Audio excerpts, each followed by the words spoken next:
दोस्तों जो कॉमिक्स हम पढ़े हैं उसका नाम है रूहों की जंग। ये मनोज कॉमिक्स वालों की हॉरर कॉमिक्स है, तो पढ़ते हैं इसको। रूहों की जंग।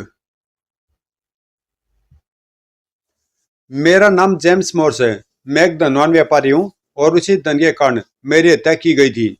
अब आप हैरान होंगे कि जब मेरी हत्या हो चुकी है तो मैं आपसे बातें कैसे कर रहा हूँ। आइए मैं आपको यह रोमांचक कहानी सुनाता हूँ। पहले इस कहानी के कुछ पात्रों से आपका परिचय करा दूं। यह मेरा सौतेला भाई हेनरी मॉर्स है, लेकिन हम दोनों में सगे भाइयों जैसा प्यार है। यह मार्क स्टीवर्ट है। जब यह 5 वर्ष का था तो मैंने इसे गोद ले लिया था। यह मुझसे बहुत प्रेम करता है।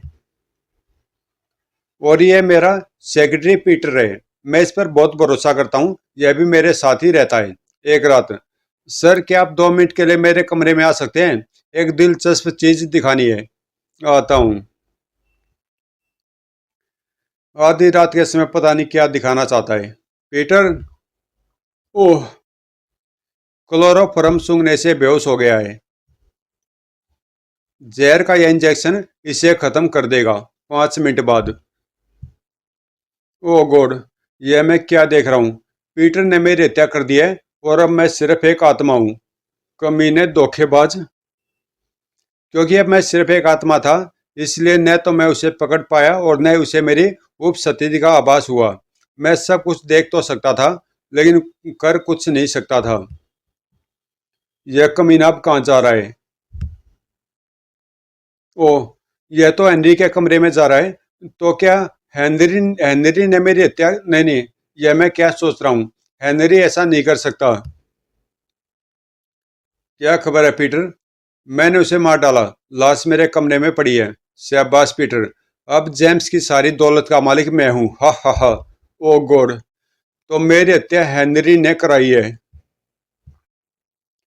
लेकिन अब इसकी लाश का क्या करेंगे? घबराओ नहीं, मैंने लाश ठिकाने लगाने की तरकीब सोच ली है। आओ मेरे साथ।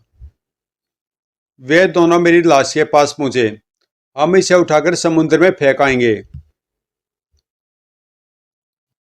मेरी कोठी समुद्र तट पर ही थी। पिछले दरवाजे से वह तट पर आ गए और मेरी लाश को समुद्र की लहरों के हवाले कर दिया। फिर वे वापस कोठी में आ गए। पीटर, कमरे को अच्छी तरह चेक करो। हत्या का कोई भी निशान यहाँ नहीं रहना चाहिए। मैं चेक कर चुका हूँ, लेकिन मेरा विचार है यह हत्या का एक गवाह मौजूद है। उसे भी खत्म करना होगा। कौन है वह? तुम। डिशुम। ओह हेनरी, क्या पागल हो गए हो? हा हा हा। ओह हेनरी इसकी हत्या करना चाहता है। गुर्र। ओह ठक। धोखेबाज। धड़। ओह धड़। अब मैं तेरी जान लूंगा। डिशुम। गुर्र छोड़। तभी। ओह हा हा हा। ओह धड़। ओए धड़ धड़। मर गया साला। हेनरी पागल हो गया है। अब इसे पीटर की हत्या के अपराध में फांसी होगी। अरे, अब यह कहाँ जा रहा है? यह मेरे कमरे में क्या लेने आया है? मेरे निजी लेटर पैड पर उसने एक पत्र लिखना आरंभ किया। पीटर ने मेरा एक महत्वपूर्ण राज जान लिया था, लेकिन मैंने उसकी हत्या कर दी। लेकिन बाद में पकड़े जाने के डर से मैंने अपना जीवन भी समाप्त करने का निर्णय कर लिया है। मैं जहर खाने के बाद समुद्र में छलांग लगा दूंगा। मेरी मौत का जिम्मेदार किसी को न समझा जाए। James Moore's.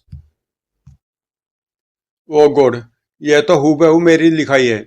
मुझे नहीं पता था यह इस कला में दक्ष है। मेरी मौत को आत्महत्या का रूप देने के लिए इसने बड़ी अच्छी योजना बनाई है। अब ये अपने कमरे में जाकर आराम करेगा। तभी मुझे मार्क का ख्याल आया और मैं उसके कमरे में पहुंचा। इसे पता ही नहीं कि मेरे साथ क्या घट चुका है। कैसी मीठी नींद सो रहा है।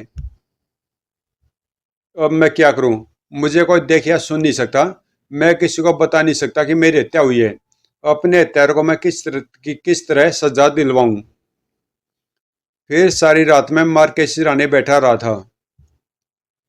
अगली सुबह, लगता मार्क समुद्र में नहाने जा रहा है। छपाक। कुछ देर बाद जब मार्क पानी से बाहर आ रहा था। ओह यह क्या? पापा। ओ गॉड, यह क्या हो गया? ओह, यह तो मेरी लाश है। लगता लहरें से वापस तट पर फेंक गई हैं। पापा, ये क्या हो गया आपको? बू। फिर मार्क दौड़कर हेनरी तथा नौकरों को बुला लाया। ओ गॉड, यह क्या हो गया मेरे भाई को? कमीना कैसी एक्टिंग कर रहा है? इन्हें उठाकर कोठी में ले चलो, शायद अभी कुछ जान बाकी हो। डॉक्टर को दिखाना चाहिए। उठाओ, चलो उठाओ। लाश लेकर वह मेरे बेडरूम में पहुंचे। डॉक्टर को बुलाने से कोई लाभ नहीं होगा, मार्क भाई साहब मर चुके हैं। तभी, अरे यह खत किसका है? मार्क ने खत पढ़ा। मार्क ने खत पढ़ा। यह तो पापा का खत है। उन्होंने पीटर की हत्या कर देने की बात लिखी है। पीटर की हत्या? क्या कह रहे हो? सब दौड़कर पीटर के कमरे में पहुंचे। ओ गॉड, पुलिस को बुलाओ, यह बड़ा गंभीर मामला बन गया है। पुलिस आ गई। इस खत से तो यही लगता है कि मिस्टर जेम्स ने आत्महत्या की है। लेकिन पापा किसी की हत्या नहीं कर सकते, इंस्पेक्टर। शाबाश बेटा। मार्क, मेरा विचार है कि हमें किसी भी तरह इस मामले को दबाने की कोशिश करनी चाहिए, ताकि भाई साहब की बदनामी न हो। तुझे मेरी बदनामी का नहीं, बल्कि अपना भेद खुल जाने का डर है, कमीने। हेनरी की कोशिशों से मेरी मौत को दुर्घटना का रूप देकर पुलिस ने मेरे अंतिम संस्कार की अनुमति दे दी थी। अपनी शव यात्रा में मैं खुद भी शामिल था। मेरे सामने मेरी कब्र को दफन किया गया उसी रात। अंकल, मेरा दिल पापा को तेरा मानने को तैयार नहीं है। मैं पापा के प्राइवेट कागजात निकाल कर देखने चाहिए। शायद कोई ऐसा सुराग मिल जाए जो उनकी मौत पर रोशनी डाल सके। तुम्हारा दिमाग खराब हो गया, मार्क। यह बेकार की बातें छोड़ो और अपने कमरे में जाओ। फिर मार्क अपने कमरे में आ गया। पापा, मुझे आपकी मौत में कुछ घपला लगता है, लेकिन मेरी समझ में नहीं आ रहा कि मैं क्या करूं। काश मैं किसी तरह से हकीकत बता सकता। उधर हेनरी भी कुछ सोच रहा था। जेम्स के कागजात में उसका वसीयतनामा भी होगा। मुझे वह वसीयतनामा गायब करना होगा। वह सीधा लाइब्रेरी पहुंचा। यही है जेम्स के निजी कागजात। जब वह कागजात देख रहा था, तुम? हाँ, लेकिन आप इतनी रात गए यहाँ क्या कर रहे हैं? तुम मुझसे यह सवाल पूछने वाले कौन होते हो? अब मैं इस घर का मालिक हूँ। अभी आप अकेले मालिक नहीं हैं, क्योंकि पापा का वसीयतनामा अभी सामने नहीं आया है। मुझे जुबान लड़ाता भिखारी तराक। ओह, झूम। उफ। अंकल लैंडी, यह मत भूलिए कि गुस्सा मारना मुझे भी आता है। कमीने, मैं तुझे मार डालूंगा। उफ। काश मैं मार की सहायता कर सकता। तभी, मिस्टर एंडी, अब तुमने मुझे मारा तो मैं गोली चला दूंगा। ओह, शाबाश मार्क। फिर मार्क ने अलमारी को ताला लगा दिया। अब यह कागजात कल सुबह पापा के वकील की उपस्थिति में देखे जाएंगे। तब तक इस अलमारी की चाबी मेरे पास रहेगी। फिर मार्क अपने कमरे में आकर सो गया। मार्क के दिल में संदेह पैदा हो चुका है। अब यह देखना कि यह उसे किस प्रकार निपटता है। उधर हेनरी कुछ और सोच और कर रहा था। मैं यहाँ आग लगाकर सारे कागजात जला डालूंगा। और भौक। कुछ देर बाद, आग आग आग लग गई। ओह, ओह, यह क्या हो गया? यह कैसे लगी? यह सब तेरा किया दरा, कमीने। कुछ ही देर में आग तो बुझ गई थी, लेकिन लाइब्रेरी पूरी तरह से नष्ट हो चुकी थी। मुझे तो लगता है कागजात जलाने के लिए ही ये आग लगाई गई थी। बिल्कुल ठीक। फिर मार्क अपने कमरे में आकर बेचैनी से टहलने लगा। वे आग हेनरी ने ही लगाई होगी। मुझे तो लगता कि पापा की मौत के पीछे उसकी कोई साजिश थी। तभी, अरे यह कहाँ जा रहा है? यह तो मेरे बेडरूम की ओर जा रहा है। अरे, यह ताला किसने लगा दिया? हेनरी ने, ताकि तुम इस कमरे से कोई चीज न निकाल सको। मेरा कमरे में जाना बहुत जरूरी है। अब यह कहाँ जा रहा है? मार्क कोठी के बाग में पहुंचा, जहां मेरे बेडरूम की एक खिड़की खुलती थी। लगता है यह खिड़की के रास्ते मेरे बेडरूम में जाना चाहता है। अरे, यह कहीं कहीं गिर न जाए। कुछ ही क्षण में वह खिड़की के निकट पहुंच गया। ओह, छज्जे तक हाथ नहीं पहुंच रहा। इसकी मदद करो, क्राइस्ट। उसने अपने गिर जाने का रिस्क लेते हुए छलांग लगाई। ओह, थैंक गॉड। वह सुरक्षित भीतर पहुंच गया है। मार्क सीधा कपड़ों की अलमारी की ओर गया और पता नहीं क्या ढूंढ रहा है। मेरी कमीज। मृत्यु से पहली रात पापा ने यही कमीज पहनी हुई थी। कमीज को लपेटकर उसने अपने लिबास में छुपा लिया और वापस खिड़की खिड़की की ओर बढ़ गया। इस कमीज का यह क्या करेगा? अपने कमरे में पहुंचकर उसने कमीज ब्रीफकेस में बंद कर दी। शायद यह इस कमीज को मेरी निशानी के रूप में अपने पास रखना चाहता है। स्वयं मार्क बाहर जाने के लिए तैयार हुआ तो वह ब्रीफकेस उसके साथ था। मुझे इसके साथ ही चलना होगा। मार्क इस तरह गाड़ी भगा रहा था जैसे बहुत जल्दी में हो। कुछ देर बाद उसने शहर के सबसे पुराने चर्च के सामने गाड़ी रोकी। मार्क चर्च में क्या करने आया है? कुछ देर बाद वह चर्च के बूढ़े पादरी फादर डिमेलो के सामने उनके प्राइवेट रूम में बैठा था। फादर, आप रूह से बात कर सकते हैं। मैं यहाँ इसलिए आया हूँ कि आप पापा की रूह से संपर्क करके बताएं कि उनकी मौत का कारण क्या था। दरअसल मुझे यकीन नहीं है कि उन्होंने आत्महत्या की है। क्या तुम अपने पिता का इस्तेमाल किया हुआ कपड़ा लाए हो?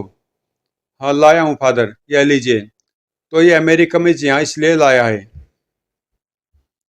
फादर ने एक मोमबत्ती रोशन करने के बाद मेरी कमीज लेकर फर्श पर रख दी। मैं रूह को बुलाने की कार्रवाई पर अमल करने जा रहा हूँ। तुम डरना मत मार्क। अब फादर कुछ दुआएं पढ़ रहे थे। खुदा बाप, यह गुनहगार बंदा तुझसे दरख्वास्त करता है कि इन दुआओं को कबूल कर। और अचानक कमरे में एक अजीब सी खुशबू फैल गई। यह कैसी खुशबू है? और फादर को क्या हो रहा है? फिर श्यूं। ओह फादर, तुम जिस रूह को आसमान पर ढूंढ रहे हो वह वहां है ही नहीं। क्या मतलब? जेम्स को मरे तो 2 रातें हो चुकी हैं। नहीं, वह मरा नहीं है। उसे इसी दुनिया में तलाश करो।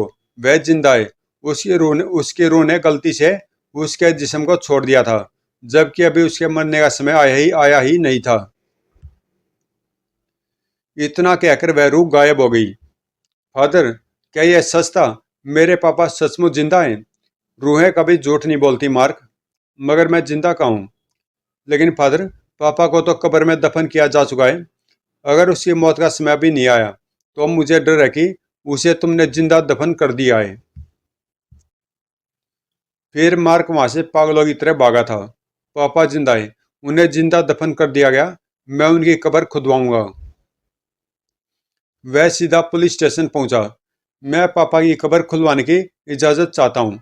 सॉरी मिस्टर मार्क, अदालत के आदेश के बिना कब्र नहीं खोली जा सकती। मैं अदालत के चक्कर में पड़कर समय नष्ट नहीं करना चाहता। आज रात मैं कब्रिस्तान जाकर खुद ही पापा की कब्र खोद डालूंगा, आधी रात के समय। पिछली तरफ पहुंचकर उसने गाड़ी रोकी और इस तरफ से दीवार फांदकर भीतर जाऊंगा। यहां से चढ़ सकता हूं। दीवार पर लगी सलाखों ने उसे घायल कर दिया। ओह दम। अब मार्क कुदाल उठाकर आगे बढ़ रहा था और मैं एक पेड़ की ओर देख रहा था जिस पर बहुत सी बुरी आत्माएं लटकी हुई थी। मार्क उन्हें नहीं देख सकता था। ओह जिंदा इंसान, चलो उसे डराते हैं। मैं तो उसका खून पी जाऊंगा। मार्क मेरी कब्र की ओर बढ़ रहा था तभी फटफट। ओह ही ओए भूत, हा ओए। वह दूसरी ओर भागा लेकिन फुस ई, हा ई। आजा, अपने खून से मेरी प्यास बुझा दे। हा नहीं, मार्क इन पिशाचों का मुकाबला नहीं कर सकता। शायद मैं उसकी मदद कर सकूं। और ढूम उफ। मार्क मुझे तो नहीं देख सका था, लेकिन उस दुष्ट आत्मा को गिरते देखकर हैरान था। मैं उसका रखवाला हूं, भाग जाओ यहां से। तो तुम कौन हो? फिर मैं उन कंकालों की ओर लपका। धुड़ ठोक ई। तो छोड़ दो मुझे, मैं अब उसे नहीं डराऊंगा। भाग जाओ सब। कमाल हो गया, यह सब भूत किसी से डरकर भागे हैं, लेकिन इन्हें डराने वाला मुझे दिखाई नहीं दे रहा है। खैर, मैं अब अपना काम करता हूँ। फिर वह मेरी कब्र पर पहुंचा। मैं आ गया हूँ। अगर आप जीवित हैं तो आपको यहाँ से निकाल ले चलूंगा। उसने खुदाई शुरू की। ठक ठक। कुछ ही देर में मिट्टी हट गई और ताबूत दिखाई देने लगा। तड़ाक। पापा, पापा, क्या आप सचमुच जिंदा हैं? फादर ने कहा था कि मेरी आत्मा गलती से शरीर के बाहर निकल गई थी। इसका मतलब यह है कि अगर मैं फिर शरीर में घुस जाऊं तो जेम्स जीवित तो उठेगा। फिर श्यूं। अगले पल। मार्क, पापा, मुझे बाहर निकालो बेटे। ओह पापा, आप तो सचमुच जिंदा हैं। कहीं मैं सपना तो नहीं देख रहा? यह हकीकत है मेरे बेटे। मैं मरा नहीं था, बल्कि मेरी हत्या की गई थी। लेकिन मेरी आत्मा आसमान पर नहीं गई थी। मैं हर पल तुम्हारे साथ था। कुछ देर हम आपस में मशवरा करते रहे, फिर कब्रिस्तान से निकल आए। हेनरी बेडरूम में नींद का आनंद ले रहा था। खर्र खर्र। तभी धुड़। ओह भूत। हाँ, मैं जेम्स का भूत हूँ। अपनी हत्या का बदला लेने आया हूँ। मैंने तुम्हारी हत्या नहीं की थी। तुम्हें पीटर ने मारा था। और पीटर को किसने मारा था, जल्दी बोल। उसे मैंने मारा था। क्यों? सब कुछ सच सच बताओ, वरना खून पी जाऊंगा। बताता हूँ।